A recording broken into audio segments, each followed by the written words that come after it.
Bonjour à tous, dans cette vidéo on va voir ce qu'est un swap de taux vanille et on va voir également comment il fonctionne. Alors tout simplement un swap de taux vanille ça va être d'échanger un taux fixe contre un taux variable et d'échanger un taux variable contre un taux fixe, donc de manière réciproque. Alors comment ça fonctionne avec un exemple? Eh bien on a deux sociétés, on a déjà une société A qui a un taux fixe à 5% sur un certain placement pendant 6 ans. Donc ça veut dire que pendant toute la durée du placement, 6 ans, elle va obtenir un taux de rendement de 5%. Et puis on a une société B qui a le même montant du placement, la même durée, 6 ans, et qui, elle, a un taux variable, donc qui va être indexé sur l'Euribor. Ça veut dire que le taux va varier en fonction des cours du taux d'intérêt. Donc lorsque l'Euribor va varier, eh bien, le taux variable va lui également varier. Et donc les rendements de la société B sur son placement vont varier, vont suivre le cours. Alors, pourquoi on va utiliser un swap? Eh bien parce qu'on a deux acteurs, la société A et la société B. Et la société A, eh bien tout simplement, elle anticipe que le taux d'intérêt va monter. Donc elle pense que le taux d'intérêt va monter, sauf qu'elle a un taux fixe à 5%, ici. Donc ça veut dire que pendant 6 ans, elle capte 5%, et donc si le taux d'intérêt devient supérieur à 5%, eh bien elle gagnerait que 5%, elle ne peut pas utiliser la variation du cours.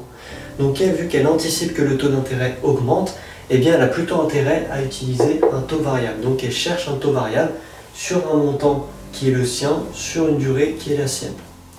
De l'autre côté, on a la société B qui, elle, va anticiper, pour des raisons X ou Y, l'inverse. Qui va anticiper en fait que le taux d'intérêt va diminuer, il va diminuer en dessous de 5%. Admettons que la société B veut gagner au minimum sur son placement 5% tout le temps, et bien elle va essayer de se couvrir en fait de cette baisse de taux d'intérêt qu'elle anticipe en cherchant un taux fixe donc, qui est détenu par la société A sur un même montant. Alors j'insiste bien sur le fait qu'on a le même montant de placement pour construire ce genre de swap. Donc on a d'un côté la société A qui anticipe que ça va monter, donc qui cherche un taux variable. De l'autre côté, on a la société B qui cherche un taux fixe parce qu'elle pense que le taux va baisser. Donc on peut construire notre swap. Donc notre swap aura deux jambes. Il aura le taux fixe ici, taux fixe, et le taux variable.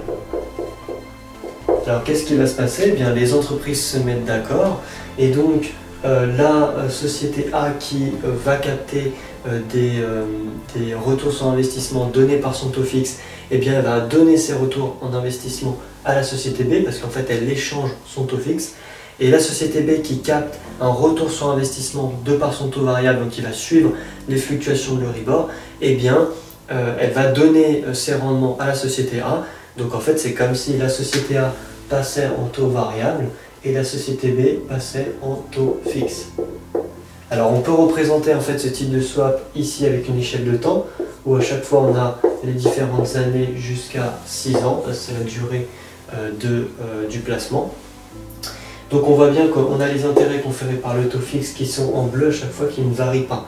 Donc ça c'est les intérêts qui étaient captés avant par la société A, mais maintenant qu'il y a le swap, eh bien ces intérêts vont être donnés à la société B.